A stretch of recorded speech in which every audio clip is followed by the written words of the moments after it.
Good evening, everyone. Welcome back to the Don Pod. I'm Sam. I'm here with Nathan, the bearded. The I don't know. I good-looking don't one, know what it Sam. is. The good-looking one. You can have that. Hello. How are you? I'm a mixed. Sam, how are you? Mixed like a McFlurry. Um, Back in the day, they don't do that anymore. Interestingly. Um, yeah. I don't know. I'm sure by the end of this, well, I'll know how I feel. It's a bit of a weird one. Hello to everyone here live on Facebook, wherever you're listening. Welcome. Bit of a somber mood compared to last week. Essendon 14-13 at 97, defeated by West Coast 16-11, 107. But before I get into any of that, bit of housekeeping. We've made some changes, Nathan. I know, Sam. I was there with you. We have. Look, very quickly, we're not going to do the Thursday night preview anymore. It's just a bit. What's it's the right a bit word? hard to get up for, and a bit feels like we're doing it just because we do it, and we're going to keep doing it because we do it, kind of thing. So we only want to put content out there if it's worth listening to, and at the moment we don't feel like it is. So we're going to add a little bit of a segment on to tonight at the end to talk about the Swans game. It'll be just a little brief discussion, and then that'll be it. Going forward, we'll reassess it probably come the end of the season, but that's how we're going to do it for the rest of 2022. Yeah, we're just finding it hard to have conversations on Thursday night when all we know is maybe the teams, and those teams sometimes, depending if we're not playing Friday, are a little bit rough and what to and talk it really about. is. We're just repeating the same things. It's the same thing, Kick a high score, you'll win a game of football. That's pretty much Thursday night. Up their forwards and win the midfield stuff. If not for the Thursday night pod, we wouldn't have the Willie Dick, who am I? So there is that. We can just move it to the Monday night, Willie Dick, who am I? Well, we have. I do it now. I've got one for you. There you tonight. go. Boom. Stick around. All right. As I said, the West Coast by 10 points. Pretty average kind of game. Very low disposal. Merritt and Shield, the best for us, 28 and 26, respectively. 22, the leading possession getter for West Coast Redden. 21 for Hearn, and somehow only 20 for Elliot Yeo, who just seemed to be everywhere. It must have been 20 of the best disposals ever, because it really felt like he was everywhere. In front of the big sticks, a bit uncharacteristic from Peter Wright, 4 goals, 4. And I think at least 7 of the 8 were set shots. Was there one? It wasn't. Stringer 3, Martin, Guelphy, and Jones 2, Perko 1. Perko 1 goal 3. Another inaccurate one on the night. For the Weagles, Josh Kennedy reminding us all that he is, in fact, a decent forward. 5 goals. Cripps and Rioli 3. Cripps always seems to hurt us. Darling and Ryan 2. How you let Darling kick 2 against is beyond me. And the other Waterman 1. Where would you like to start, Mr. Nathan? Well, one of the thing I will start at, Sam, and this is just a bit of a side street. So somehow, when Joe Danaher left and Peter Wright arrived, and Peter Wright started kicking lots of goals, I was really excited because, and I still watch Joe Danaher miss a lot, and I thought, gee, we must be better at that by now. But no, guess where we're ranked at the moment for scoring, like accuracy? I know the answer to this question, so I'm going to guess 18th. 18th, Sam. Well done.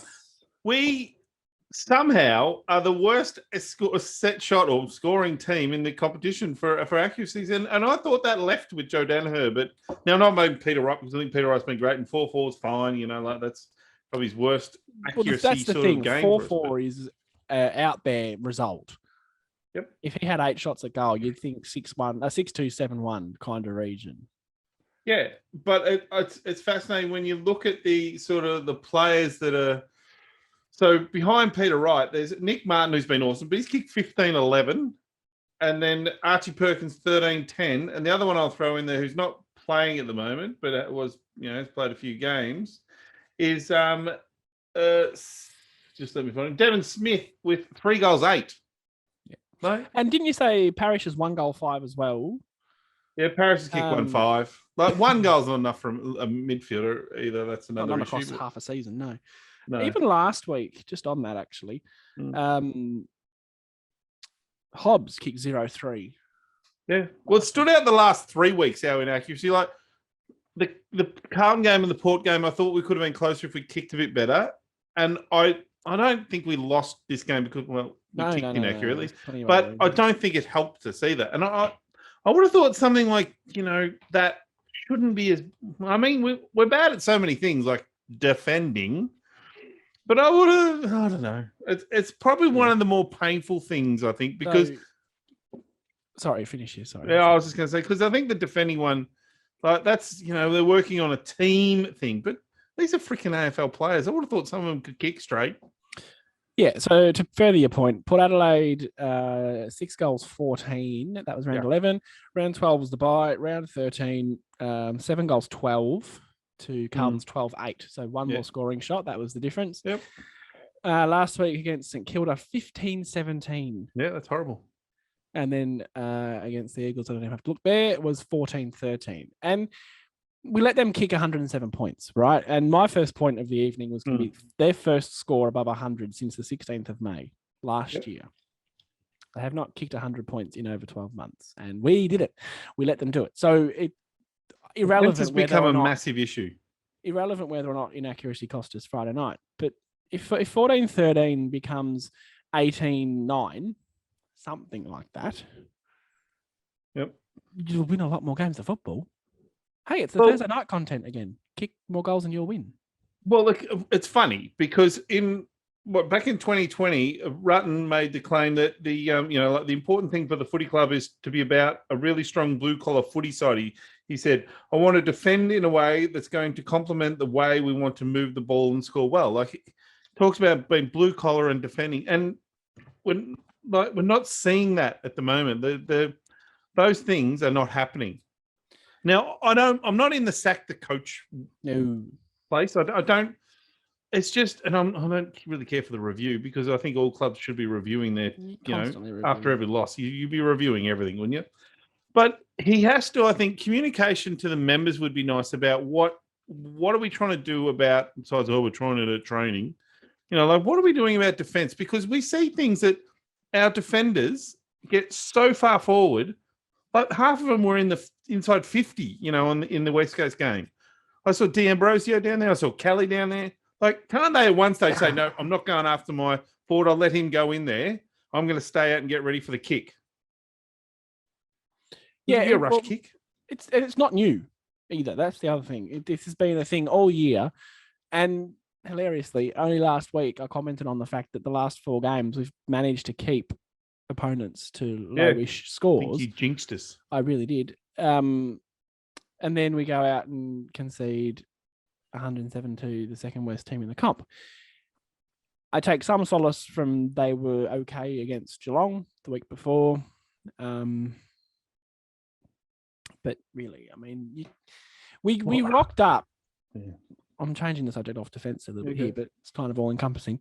We rocked up like we were playing a VFL side. Right?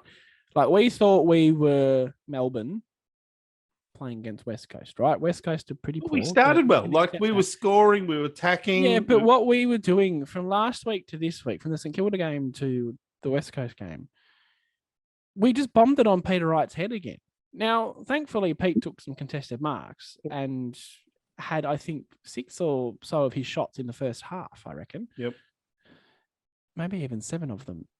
He was able to take the mark. West Coast kind of sorted that out, but we didn't adapt. We didn't change. We didn't revert back to that leading base. Guys like Jones didn't lead up like he did, and Stringer wasn't like Stringer's.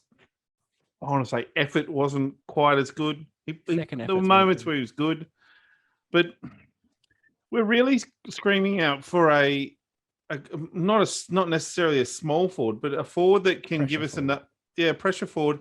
Plus a forward that can give us another option. But when Peter Wright just sticks his hand up, which I understand, Peter Wright had a pretty good matchup for some of that game. Like he was taking some of those marks because he was just generally a better overhead marker than against Barras.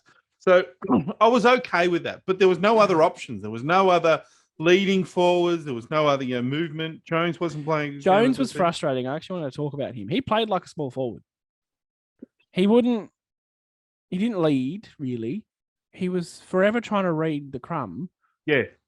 And then He kicked his 2 goals in the last quarter, which made his game look kind of respectable. But before that point, he was really frustrating to watch. And again, it was only because Pete was able to take some contested marks, which if you do that against Melbourne or Brisbane, you won't be able to do it against them. We wouldn't have bloody scored. No. So there's major issues in our forward, how we go forward, and there's major issues in how we defend. And a midfield's okay, I guess. Well, on the midfield, Shield had another really good game. Had another great game, yeah. I did see, we were talking about this earlier today. He's leading the AFL in centre clearances. That blew my mind. Good on you, well, it's funny. We talked about this. So in centre clearances, Shields ranked 1 and Darcy Parish is ranked 9, and he's missed a couple of games now. Yet on total clearances. In total clearances, yes, sorry. But in stoppage, so the total centre clearances, but in total stoppage clearances, we don't have a player in it until about 20, nearly 30th, which I find fascinating. So when the centre bounce happens and tap, we're really good there. Really good. Things are working well. Our ruck, I think we're 9th in hit-outs, so things are, good there. But once it goes around the ground and we try and do it, we are atrocious, and we lose a lot of that. And my theory, I mean, it's not a groundbreaking theory, is just congestion. We once there's a crowd around the ball, we're not as clean, we're not as polished with the in-close stuff. Yep. And I'm critical of it a lot, not just from stoppages, just in general play, where a player, no player in particular, will get the ball, panic a little bit, fire off the hardest handball you've ever seen known to man to a teammate that's a metre away. And then poor Dyson Heppel, as an example, can't take possession of the ball because he's under the pump and he's had a hand pass absolutely fired at his family jewels. Or his ankles. Or that. Well, yeah, we're good at that too. But maybe just a bit of composure is, take a bit off that handball and you might get a bit more possession. I reckon we just panic. We panic a bit. Whereas in the middle, in the centre clearances, you don't generally get that kind of... No, because they're more set plays, aren't they? Yeah, you don't have that congestion. It's 3-on-3. Yeah. Not a lot to worry about there. And I think that Draper's quite good at those ones because he can run and hit the jump and hit the target, tap it well to shit. Like we've seen a few beautiful ones to Shield and Parish throughout the year. And I think that we're good there. Wrestle. Yeah, whereas when he gets into that wrestle, and he's just trying to hit it to someone at his feet. Which is okay because he's 22. Yeah, I certainly don't have a problem. I think he's well on his way to being a very good football player. I still think that. He didn't have a great game on the weekend, but it's part and parcel of a 23-year-old guy who's played 40 games of football or whatever he's played. Yeah. The other interesting thing, right? This is going to be one of the dumbest things anyone's ever said in relation to sport. Can't wait. Bear with me. If you take out the score, yeah, I know. I love it already. I know. I think the reason why it didn't bother me as much as some other losses, probably because we won last week, that probably helped. But we kind of won the stats you want to win. We had, albeit slightly more contested ball. We had more uncontested ball. Yep. They only just beat us on marks. Inside 50s we won. We won inside 50s. We won hit-outs. We won clearances. Yep. We only just won tackles, but it's kind of irrelevant when it's that close. Yep. And we had 27 shots at goal. So what's the problem, Sam? Well, the problem is we both had 27 shots at goal each. That was level. West Coast had that from 42 entries. We had it from 58. So they scored 64% of the time they went in. We scored 47. Which is why, and I go back to Yo, said at the start, how he didn't have 30-something touches is beyond me because it felt like he was everywhere. Yeah. And it goes to my deeper issue of how have we become so inaccurate when I thought we got rid of the half the problem in that bloody one player? So much worse because Pete has kicked a lot of goals accurately. So everyone else is making up for him. So he's kicked 33-15, which is fine. That's elite. Yeah, I don't know what the numbers are compared to anyone else, but you can have a look. But I'll have a quick squizzy while you chat at what the. Well, that was kind of it. My point, I guess, is that stats wise, and for especially the first quarter and most of the first half, we did dominate. Just got hit on that rebound a little bit too easily, but it wasn't. Wasn't like the Sydney game. It wasn't one of those games where I sat there and went, oh God, we're broken. Start again. No, I think we rocked up like millionaires a little bit and a bit arrogant, which when you're 16th on the ladder playing 17th, I don't think you can do. I think Yep. collectively as a club, supporters included, we think we're a bit better than we actually are still for some reason. we've held that for a while. And I don't know, that translates through to the players. We just thought we were going to rock up and belt them, but it was 16th v 18th. Like it was two shit clubs. Yep. In Perth. Which we don't normally go well over there. We struggle. The other thing too I felt was a bit frustrating was probably, and I don't know if we forewarned of this, but Snelling and Langford. Snelling was pretty useless, let's be honest. And he's a good player. I have no problem with that. But could he have done with another run in the VFL? Could a guy like Waterman have played his role, been fitter, and been a bit more, stronger body over the ball? He plays. He's from WA, I'm pretty sure. So he played well last time we were there. I think he kicked 3 or 4 goals in that win last year. So I would have just thought that might have been a better option. The Langford one I can accept because he was all right, but Snelling to me looked severely undone. A bit like what we watched Stringer for the first week or two. Numbers for Snell: 11 touches at 54% is pretty god awful. 4 score involvements, 1 tackle. Not brilliant. Langer's seen done as well, but he hasn't played football. The same as Snelling. Hasn't played football for months. 17 touches at 82%. That 5 score involvements, no tackles. Yeah, no tackles. 3 free kicks against Langers. Yeah. But 6 marks. That's okay. Yeah. I'm with you. That's a good winger. That's what a winger should be doing, getting marks. Snelling could have definitely done with another week in 2s. But Harry hindsight, if we'd won, we wouldn't have given a shit. So right. Well, Peter Wright, just back to that too. He's 33-15, as we said. Bailey Fritsch is on 32-13. But next is Max King on 35-27. And Tom Hawkins on 36-23. So I think you'd compare Pete to tall forwards. You can't compare him to Fritsch because it's generally the talls that have the kicking issues. But Fritsch is also a leading forward. Like he's a marking, kicking. Like he's not a crummy. Like next on there's Charlie Cameron. He's more of a. But technique-wise, it's the big guys that get the yips, not. Yeah, fair enough. Not the medium. I'd also like to point out Dyson Stengels kicked 29-17. We should have went for him. Tyson. Can have Tyson and Dyson. Should have done it just for that alone. Would have been awesome. Tyson and Dyson. Anyway, I felt the same as you though. That I think I just expected it for some weird reason. Yeah, you were right. I tipped us by 70 points, but because I have to. It's in my contract. But it just felt like that was going to happen. And when we were up by 20 points in the first quarter, I thought, oh, maybe we're okay. But we still looked really susceptible to the rebound. We still got cut open. Throwing it all forward and not much back. There wasn't as much frontal pressure either. Like that, like we talked about with St Kilda against St Kilda, where we really got up and pressured the ball. There were too many times in this game where we looked to try and do that, but we made the decision way too late, and then just left when whoever did that went up. That left just a massive gap behind them, and then the other guys were trying to cover that. Yeah. So I think there's a few issues. Well, there's a lot of issues still, but just on Shield too, 26 touches, 7 tackles again. Yeah, I think had a good month of footy, and to come back that from Sydney game, I think he's been great. Is even more impressive. Probably our best player. Probably would nearly be leading. Yeah, him and Martin would nearly be leading, and probably Wright would be in the top 3 or 4 of our best and fairest. Yeah, it'd be a close run. Martin dropped off, but would have got a lot of votes early. I still think if you're picking up little, 2s and 3s. When they vote, that goes up to some. It's not 3, 2, 1.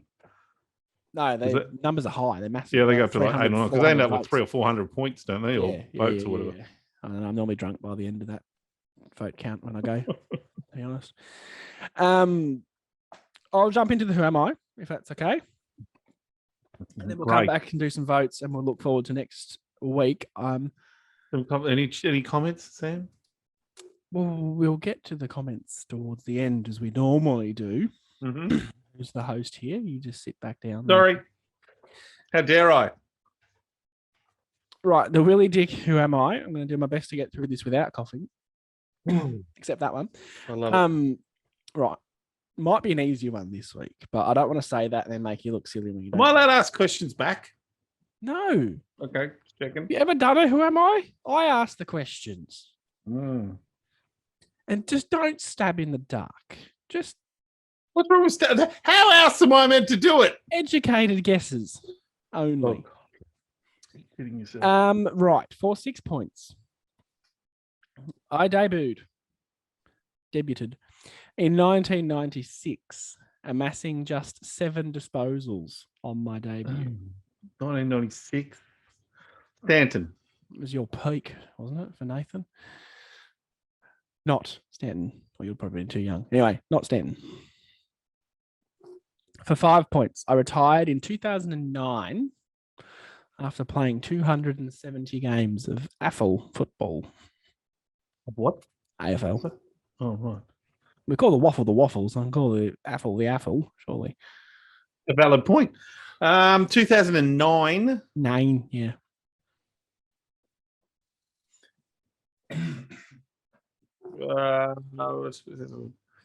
you don't have to guess. It's okay. Honestly, I'd rather you didn't. Or a Deludio. What? Or a Deludio. Oh, Delolio. Delolio. Fucking that was really. If you got that right with that guess, I don't know. I'm trying to think of out there players. Quite amazing. Phil's guessed Matthew Lloyd. That was the bait answer. It is not Lloydie. He did retire in 2009. That was the big one there. My career highlights included I was in the 2000 Premiership side, 2000 Premiership player, and I was a 2-time Essendon club best and fairest. Blake Carosella. Solid guess, but no. No, Jeffrey, not Jason Johnson. For 3 points, yes. I had a career best season in terms of goals in 2006. I kicked 67, which resulted in me winning the club goal kicking award. What year? 2001? 6. Oh, I should know this. 67 goals. I should know this. Who would have 2006? So it wasn't Lloyd. No, it wasn't Lloyd. Well, I love what you did there, though. Wasn't Lloyd. Who was kicking goals? All right, that's your guess. I'm going to go into 2 points because this is my favourite clue. Jeffrey has got it in the comments. Wait, where'd you go? Oh, sorry, I bumped my thing. Keep going. Be careful, Mr. Nathan. Thank you. For 2 points. I retired in 2009 as one of Essendon's greatest ever centre-half forwards. And in 2007, I almost single-handedly dragged Essendon to an unlikely victory in Kevin Sheedy and James Hurd's last games for the club. I kicked 8 goals, 7 of which came in quarter 4. And it's rude to talk over people. Yes, Scott Lucas. Well done. I really wanted to get the 7 goals in a quarter thing. That's just unbelievable. That is, he was one of your favourites too, I believe. He was my first favourite player, Scotty Lucas. Anyone, whether they play for Essendon or not, that can kick 60 off one step, I'm a fan. I love the fact that he went to centre half back and won an All-Australian. Did he? Yeah. Wikipedia didn't have that particular piece of information. Otherwise, I would have included it. I've nearly put money on it. I'm pretty sure he won an All-Australian as a centre-half back and a centre-half forward. More your vintage than mine, so I'll take your word for that one. The 1 point clue for anyone interested was I'm the thundering left boot himself, Scott. I'm a manager now of players, isn't he? He is a player manager, yes. He's quite correct. I love Scotty. I just love there's a game against West Coast, I reckon, in 2005 would have been the Dome at that point. We'd beaten Sydney by a point, keeping in mind this is the year that Sydney and West Coast played each other in the grand final.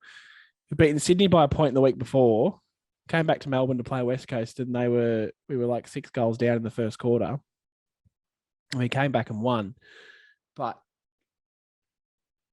Lucas bombed one just for us to get in front. I think he kicked 5, and it was just one of my earliest memories of watching football properly.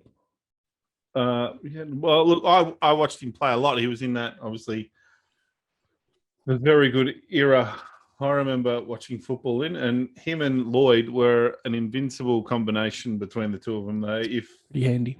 Because he was always up the ground, getting it 60, 70 out and turning around, as you said, on that left foot and booming it in. What is it about left footers? They're just better kicks, aren't they? I don't think they're better kicks. I think they kick the ball longer. I would guarantee that. I don't know if they're necessarily better, but they do seem to have a thumper ball. Anyway, very good. Love you, Scotty, if you're listening. We'll roll on to votes. I'm going to give a quick 3-2-1. Shield, Wright, and Martin. I loved Rusty Martin's jumper tug celebration against the club that turned him down. That was pretty neat at the time. I like that. Your votes, please. Do you remember? I went with Shield. Shield for 3. Like a memory test for Nathan. There it is. 3 and Wright for 2. Peter Wright. Peter Wright. And 1, I go to Redmond. I think his form's been really good in the last 3 or 4 weeks. And look, do we want to mention our little bet we had? Literally our bet. Oh yeah, the bet. Yeah, sorry. Yes, go. So for the last couple of weeks, if you got a betting with mates group on Sportsbet, I don't know if it was just us. I don't know how it came to be. We had a $20 bonus bet, right? That's a big bet for us. We normally dibble and dabble in massive betters, little bets. Gamble responsibly. And we did a little one with our $20 bonus bet that was Peter Wright, Harry Jones, Liam Ryan to kick 2 or more, Fuel to get 25 touches, something else. There was one other one, and Redmond to get 25. The only one we missed out on was Redmond 25, and he had 21. Would have paid $1,000. We're very sad. Very sad. So yeah, thanks, Mace. Good on you. Maybe didn't get all Australian at all. I could have swore he won an all Australian, but obviously can't. Good to see you researching. That's normally it's on Wiki. Normally in the little bit on Wiki, there's like an honors section, and that's where I get a lot of that stuff from. Yeah, no, you're right. I can't say that either. You know, if I learned anything at school, it was not to use Wikipedia. But here we are now. Anyway. Now looking forward to next week. I want to just. Are you? No, I'm not looking forward. As in. Oh, we are physically looking forward toward. Yeah, English. Not looking backwards. Just very quickly, the VFL men's won their 4th straight game this week. The women's had a week off before the grand final next week, which is a nice little segue just because I want to mention our boy, if I can call him that already. Jai Menzie. Is it Jai? Yeah. 4 goals 2 against Williamstown this week, coming off 2-2 and 2-1. 2-1 game the week before. Got form. He's a small forward kicking goals, and I don't see any reason why he doesn't come into the side to face the Swans at the G Saturday afternoon. Well, for him to come in, someone else go, because obviously Parrish is going to be right. Yes, you'd hope. So who comes out? I mean, the Snelling one is the first one I would think of, because I'd like to see him just play a VFL game, because he just didn't look fit enough. But maybe they're like, oh no, he's played a game now, he'll play another game, he'll be fitter, you know. But I don't think it's Guelphy, because again, he's another half forward. Is it someone like, do they put Hobbs? Do they rest Hobbs? Do they, who that comes out of that half forward, that small forward role? It's embarrassing because I think that I do think Jai Menzie should get a game, because I want to see a couple of these VFL kids that we've got. I'd like to see others, but it seems to be the same ones. Like Ham was the medical sub, so he definitely will go out of the team. Maybe Menzie gets a medical sub role, but I don't like that. I'd prefer to see Cutler or something in that role. I reckon that's Cutler's role, to be honest. Yeah, it's really dumb. I just went through the players then and went, I don't really know who comes out. We just lost to the team that was previously 18th. 7. And we're going, who comes in? And we're not really sure who goes out. What say about us? Are we idiots? I mean, if we're ruthless, we're meant to be ruthless. I couldn't even answer that question. How do I answer that? Am I an idiot? Yeah, I think so. We're here doing a podcast. I'm a bit of a dick. We're not sane. Nuffies is probably a better word. Anyway, he deserves a game. Swans based on the St Kilda game, would have been a nice game to watch. Our game against St Kilda, that is, because Swans have just played St Kilda. Good chance to get a bit of retribution against a side that made us look very ordinary in a lot of aspects when we played them last. On our home patch, obviously the SCG is quite a small ground, so a bit of a factor there that the MCG is a lot wider. Mm-hmm. Do you think we can turn up to this game and produce the sort of football for long enough to be in it, or will we just get railroaded? Like defending Sydney have know what beat us 5-6 weeks ago whenever they played us. They're going to do the same thing again. And the concern is that if they do it on the MCG, there's more space to guard. And history has shown our coaches don't really know how to sort of negate issues. Like we've watched defenders get a lot of possessions. We've watched, oppositions play loose or extra defenders up there, that have hurt our long kicking to a tall forward option. So, and with Sydney, with the two McCartan brothers marking so well down there, they're going to take a lot of marks. Well, if we're not smart with that ball use again, if we just plop it on Pete's head, they're going to have a bit of a fun day.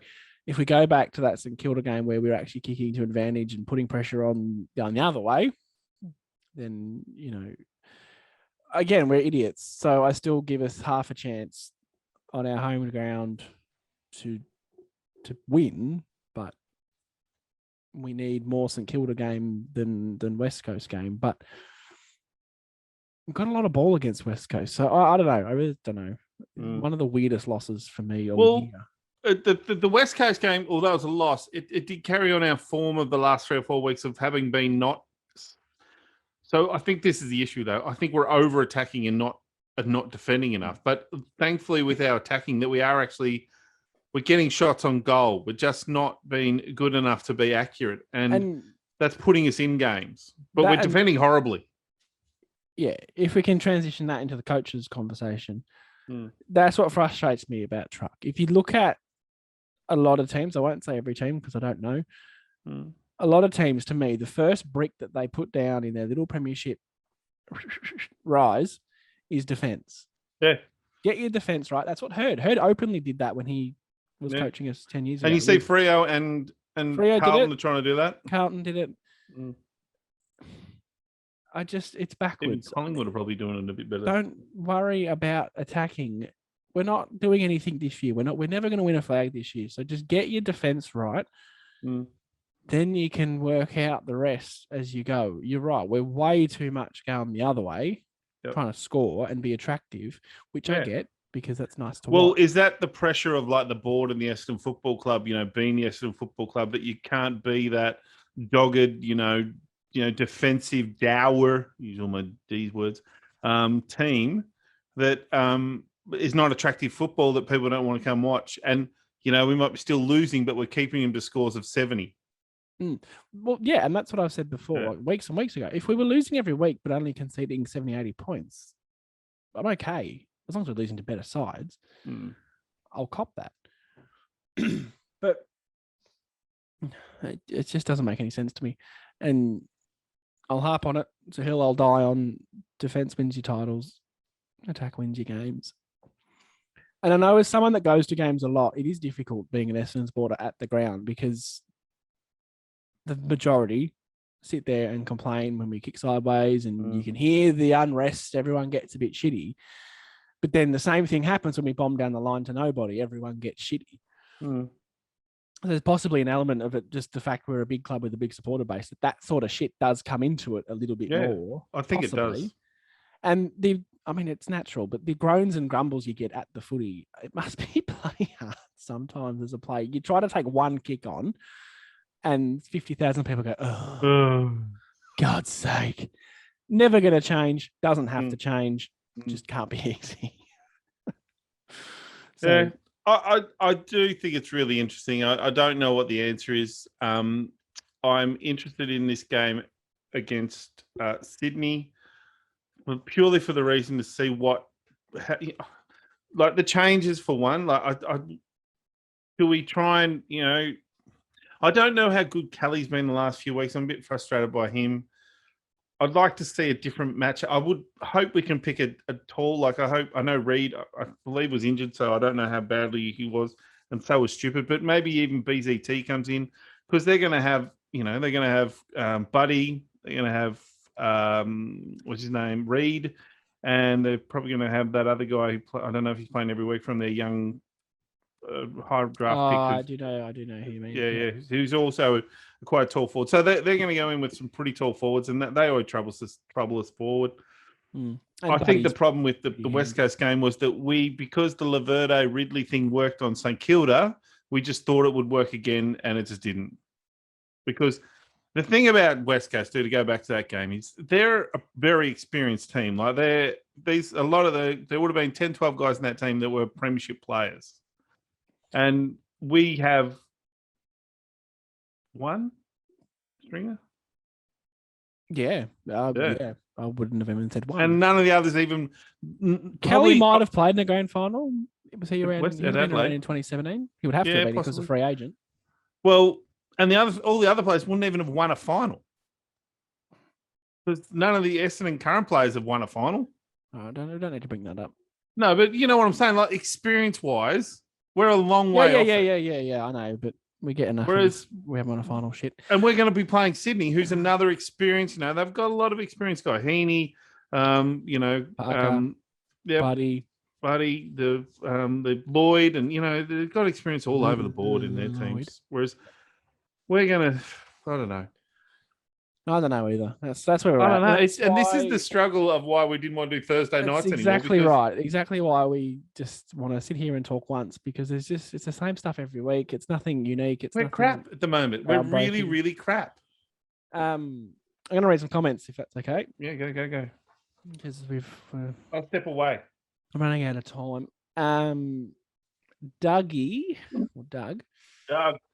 asked, "Hey guys, is the rotten?" I'm going to say that's an autocorrect. The Rutten era sustainable? I'm going to answer that very quickly, just to not bang on some more. He gets next year. You don't get sacked after 18 months at a football club. He gets next year, and then we'll reevaluate. I don't know what the problem is, but I would like better communication at the moment, because as members, I think we're feeling like, what the going on? Yep. Sorry, voice is killing me. Perkins will be up there, says Phil. That was in reference to the best and fairest. He said it last week. Not sure about the start of the season, but yep. He's taken some great steps. Actually, he's going to be the guy at the end of the year where we're going to be talking about in the preseason that if he has a big preseason, he'll be playing much more midfield time. Like, he'll be pushing for that, big improver next year, because he's had really built, hadn't missed a game. He's played. Next year will be his third year. Third year is usually a breakout year for good players. He's gone streets ahead of the others too. He's miles ahead of Cox and Reed. Yeah. A couple of guesses for the Who Am I? Phil thought Scotty's debut was in 98. No, can't confirm 97. I wouldn't argue with Sam. Right. Well, I Google it. He also said I wore the 25 because of Scotty. Same. Me too. Mm-hmm. Andrew asked, who is the best player in the team at the moment? Oh, good question. Great question. On this week's form after 14 rounds? I'm going to say on the season, 2022. Okay. What?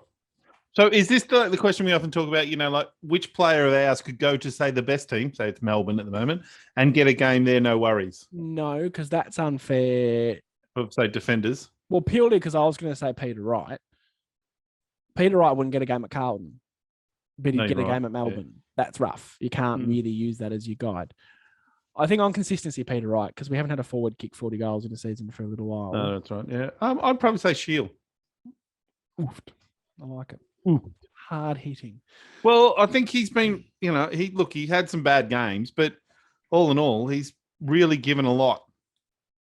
I rate him so highly for coming back from what he dealt with for that Sydney game. We were critical of him. And so was everyone. But that's character. To come back from that and give your best footy. That's respect. Andrew then asked, do they refer to the chat or nah? Can confirm we do. We just leave it till the end because this goes on a few different platforms. I don't read it during. We have a section.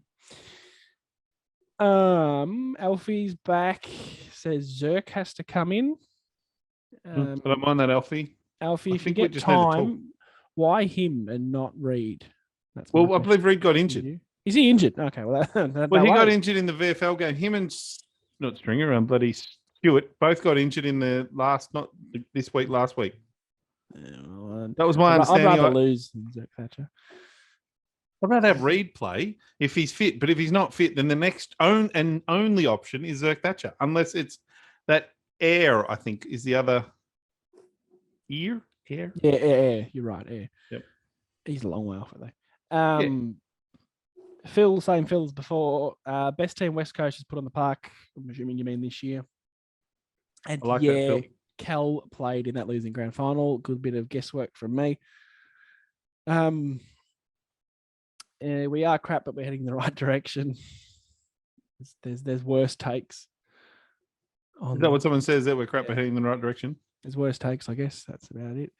Oh, look, I said to you, we're going to get pick 3, which will be a very good midfielder, and we'll get pick 21, which will probably be which will probably be the young Davey kid.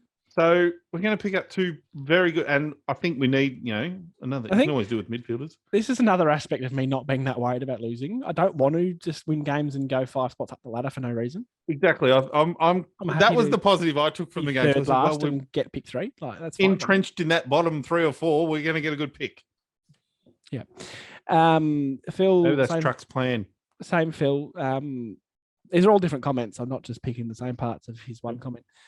Feel like Perko will be our Cripps type player if he puts on some size. I think that's really hard to compare because Cripps at the start wouldn't have been bulky and tough like he is now. And I don't really think Perko. I don't want to. Cripps is 192. Perkins wouldn't be that tall. No, I like a bit of agility. I mean, if he's as good a player as Cripps, yep, I'm there. I'm there for that.